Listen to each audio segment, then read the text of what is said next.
All right, I'm at Post Office Lake here in Maryland. I'm fishing for largemouth bass. I'm using a JR Custom Lures crankbait. So we'll see if I can get something. It just rained a lot over the last couple days.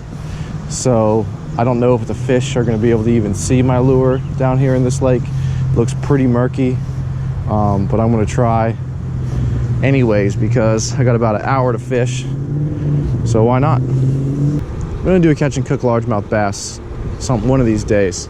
Can't really bring myself to eat one because these bass eat a whole bunch of crap and plastic that we throw in here fishing for them, so I can't imagine that'll be that good.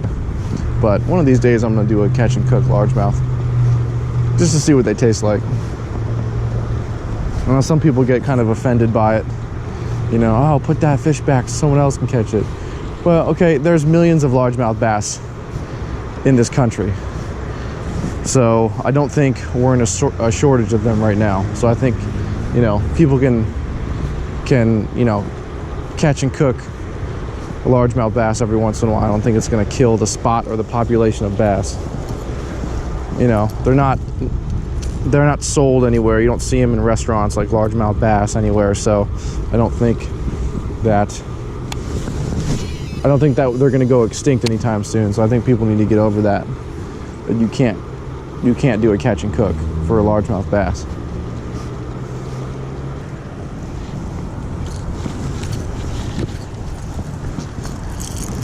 All right, gonna give this crankbait a few more casts, maybe switch to a lipless crankbait, kind of act like a dying bait fish, just because it's gotten a little cold over the last few days. So, you know, I think this might be a little bit early for it, but who knows? I could have luck. I see some, I'm gonna walk down here because I see some structure. So, wondering if I can stand on that and see if I can get a bass or two by that structure. All right, so bass and most fish actually like to hang out near moving water, but they like to hang out in the still part of that water because fish see it as a way to kind of have food brought to them as they chill. So I'm gonna stand over here. Hopefully I don't die, wish me luck. Luckily I can swim. But I'm gonna stand over here and cast over here because I have moving water right here, as you can see. And then we have still water over here. So, see what we can do. I got this jig and I got my favorite trailer hooked up to it, so I'm gonna try it.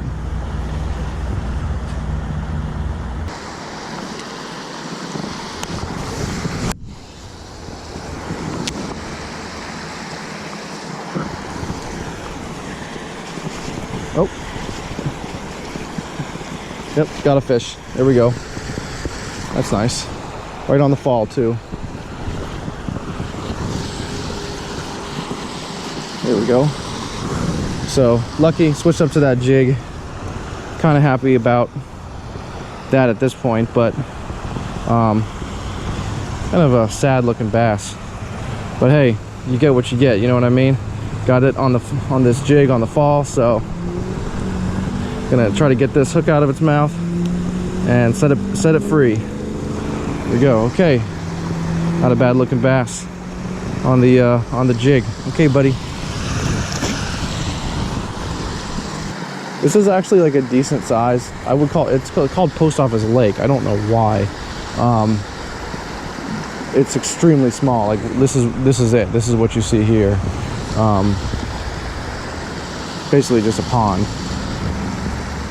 But what I do like about it is that it does have moving water over here, and it's got places to stand and fish. Like a lot of places I feel like that are next in the suburbs, like next to private residences and stuff, they don't trim any of the the brush back. So you're like, as a fisherman, you're like, oh man, this looks like a great place to fish. But not only do you have nowhere to stand, you have nowhere to land the fish. So this place, it actually has places to stand, and you can pull the fish up, because they do a decent job, and you can see they get pretty close when like mowing the lawn and stuff, that they get pretty close to the bank.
There we go. Like I said, drag it slow across the bottom. Mediocre bass, maybe about a pound.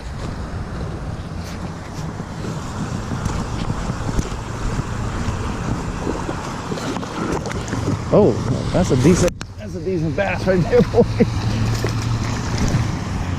There we go. Let's see, let's grab him.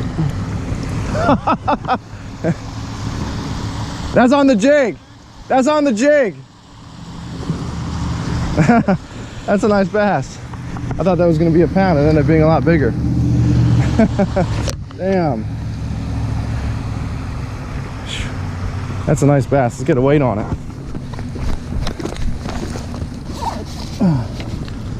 Let's see here. Get him up. I want to be gentle with him. See if I got my scale with me.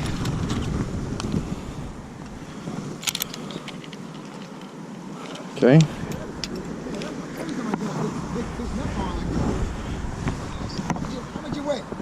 Looks like just over 4 pounds. Yeah, not bad. Not bad. I never seen a fish that big in this pond. There you go.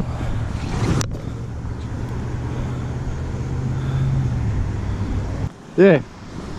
On the jig. Chris. All right, there you go, buddy. All right.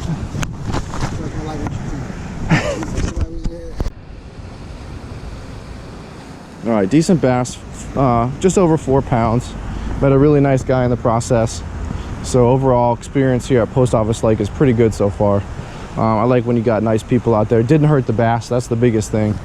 Did not hurt that bass, so he swam off good. So I'm just gonna keep fishing this jig here for a minute. That bass that I just landed, it had a really soft bite. And I think that's where a lot of newer bass fishermen, and like including myself, you tend to miss the bite, and the bite can be really subtle, or it can be, you know, real hard where they just slam it. Like the fish I had over there on this side over here, that fish just slammed it on the way down, and I could tell right away. This one was much more subtle, so I just felt it and set the hook.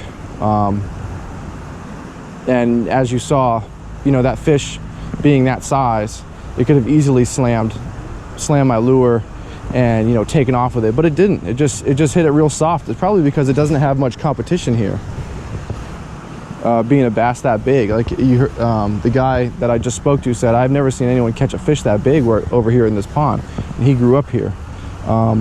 So this bass probably doesn't have a whole lot of competition with the other bass. I mean, it's going to go and scoop up what it wants to scoop up. So like I said, just be patient while you fish, and just feel the bite. Just feel for the bite. If it feels like a bite, you know, set the hook, because chances are it's a bite. And as you kind of further along your hobby or your career of fishing, for bass, I think you'll realize that I think you'll kind of discover for you what it feels like when a bass bites, because anyone could describe it differently, and I think it all depends on how you feel the bass bite. All right, well, it is sundown, so I appreciate you guys watching this video. I appreciate y'all, if you are a subscriber, having been subscribed to our channel. And if you aren't subscribed, subscribe, hit that notification button, because I try to get a video up, or Ed tries to get a video up, maybe once every 2 weeks if we can. We both have full-time jobs, so and families, so we don't have a whole lot of time to fish, but when we do, we try to make it exciting and fun and find different places and share all the information that we have. So signing off. No bass on the custom JR Customs bait, but I appreciate you guys, and hopefully we'll see you next week. Peace.